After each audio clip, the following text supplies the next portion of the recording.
फर्जी मार्कशीट मामले की जांच और कार्रवाई की मांग। सर्व समाज स्वच्छता सैनिक और नगर निगम ग्रेटर हेरिटेज जयपुर ने नंदकिशोर की फर्जी 10वीं की मार्कशीट की जांच और त्वरित कार्रवाई की मांग की है।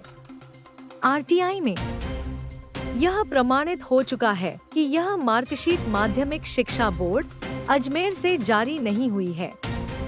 संगठनों ने इस आधार पर पदोन्नति रद्द करने, राजस्व हानि की वसूली और कानूनी कार्रवाई की अपील की है। संयुक्त वाल्मीकि संघ चुनाव और भ्रष्टाचार का मुद्दा। संगठन ने नगर निगम ग्रेटर और हेरिटेज के लिए अलग अलग चुनाव कराने की मांग की है। उनका राइजिंग राजस्थान हो रहा है और सफाई यूनियन जो है 2 जगह बट गई है। कल ही बटी हुई थी, लेकिन लगातार जो हड़ताल हो रही है उससे जयपुर की सफाई व्यवस्था चरमरा गई है।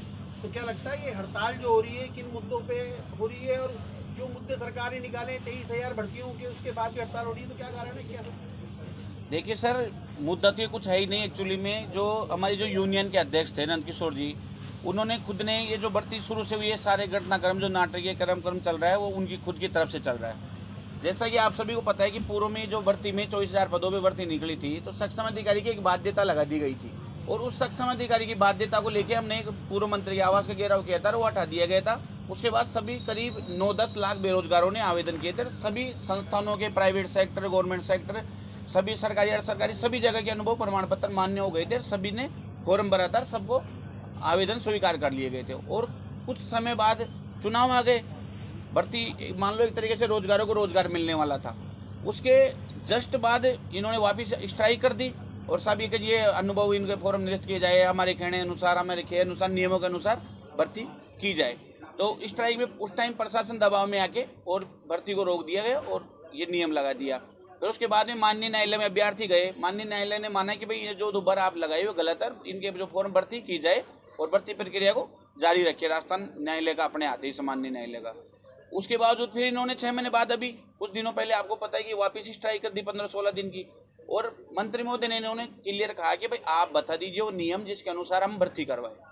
और वो नियम इन्होंने खुद ने बताए, हमने वीडियो के माध्यम से देखा, ये खुद उस नियमों को स्वीकारा। इन्होंने खुद ने मंत्री जी का, सीएम साहब का धन्यवाद दिया, स्वागत किया, और अब खुद ये उस नियमों के खिलाफ जाके वापस स्ट्राइक कर रहे हैं। तो ये स्ट्राइक तो समझ से बाहर है। रोज रोज जब इनके मन में आए, जब स्ट्राइक करवा रहे हैं, जबकि हमारी जो चुनाव का एक विषय है, हमारी यूनियन का जो मान लीजिए इनके दायित्व था अध्यक्ष पद का, वो कार्यकाल भी हमारा करीब 2 महीने पूर्व खत्म हो चुका है। उसके लिए भी हमने कई बार ज्ञापन भी दिया, हमने भी धरने दिया कि भाई हमारे चुनाव करवाए जाए, और ये हमारे राइट में भी है। लेकिन जो बेरोजगारों को लेके जो हड़ताल की जा रही है, ये यूनियन में हमने पहले भी रखी थी बात, और आज भी हम रखने चाह रहे हैं मीडिया के माध्यम से।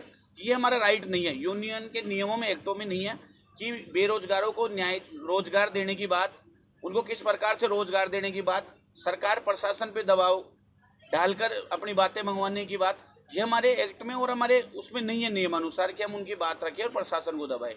लेकिन ये न्याय संगत नहीं है, लेकिन इनकी मनमर्जी से ये जो हो रहा है आप सभी के सामने है। नहीं, उनका आरोप है कि जो कई पीढ़ियों से मैला उठाने का, सफाई का जो काम है वो वाल्मीकि समाज ही करता हुआ आया है, लेकिन अब इसमें जो सरकार ने अदर समाज के लोगों की भर्तियां निकाली है उसका विरोध कर रहे हो। सर, भर्ती तो 2018 में भी हुई थी, और 2018 के कर्मचारी आपके सामने काम कर रहे हैं। जयपुर शहर के आप 18 से लेके आज के बाद में देखो, आज 6-7 साल हो गई, शहर की रैंकिंग बढ़ी है, नहीं की घटी है सफाई व्यवस्था की।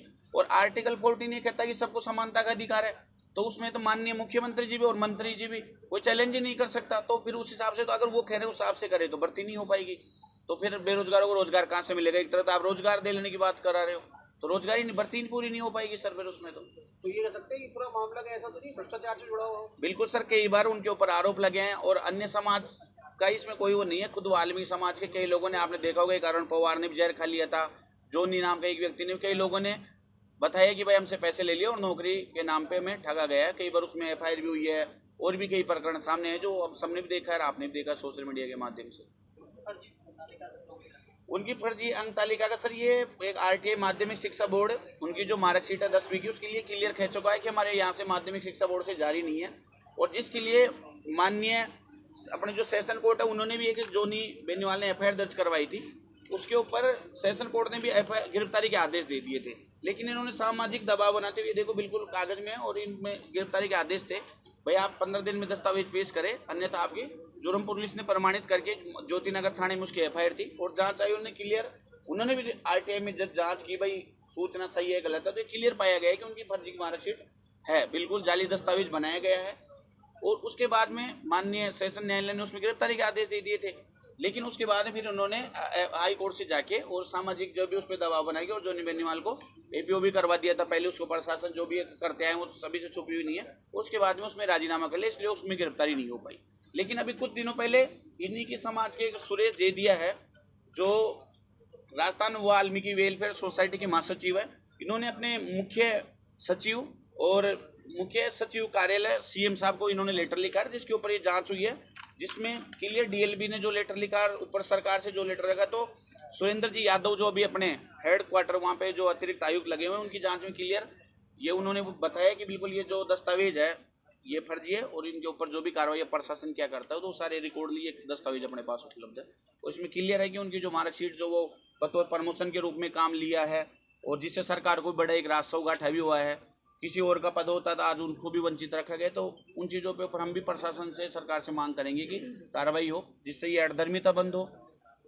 राकेश जी, दो सवाल है। एक तो क्या है कि डीएलबी ने आपकी संस्था को भंग कर दिया है जी, चुनाव दोबारा होंगे जी। तो नंद किशोर डंडोरिया वो किस बैनर के तहत, किस लेटर पैड के तहत काम कर रहे हैं, पहला सवाल ये। दूसरा सवाल ये है कि आप संयुक्त यानी आप लोगों की लड़ाई के अंदर में जयपुर की जनता को खामियाजा भुगतना पड़ रहा है। बिल्कुल सर, ये आपकी बात सही है, लेकिन हमारी कोई लड़ाई नहीं है। हम तो ये करें, आज भी जो हड़ताल करके बैठे हैं हम शुरू से हम तो कार्य कर रहे हैं, क्योंकि हमारा राइट ही नहीं है हड़ताल में शामिल होने का। हम कार्य कर रहे हैं और प्रशासन से भी आपके माध्यम से अपील है कि जो हाजिरी गाँव पे ताले लगा दिए गए तो उन हाजिरी गाँव के ताले खोले जाए, या जो भी आप आदेश करोगे सरकारी प्रॉपर्टी उस पर ताले नहीं लगा सकते। या एसआई सीएसआई से एक तरफ हम पूछ रहे तो कह रहे हैं हम हड़ताल में शामिल नहीं है, लिखित में बात आती है और वैसे हड़ताल में शामिल है, तो उनके ताले खुलाए जाए। ये चाबी जो भी कर्मचारी काम करें उनको सफाई से संबंधित झाड़ू, जो पंजी, जो भी गात गाड़ी, वो सुरक्षा उपकरण उपलब्ध कराए, जिससे शहर की सफाई व्यवस्था और सौंदर्यकरण में खिलवाड़ नहीं हो और व्यवस्था बनी रहे, आम जनता सरकार परेशान नहीं हो। हमारी भी अपील है मीडिया के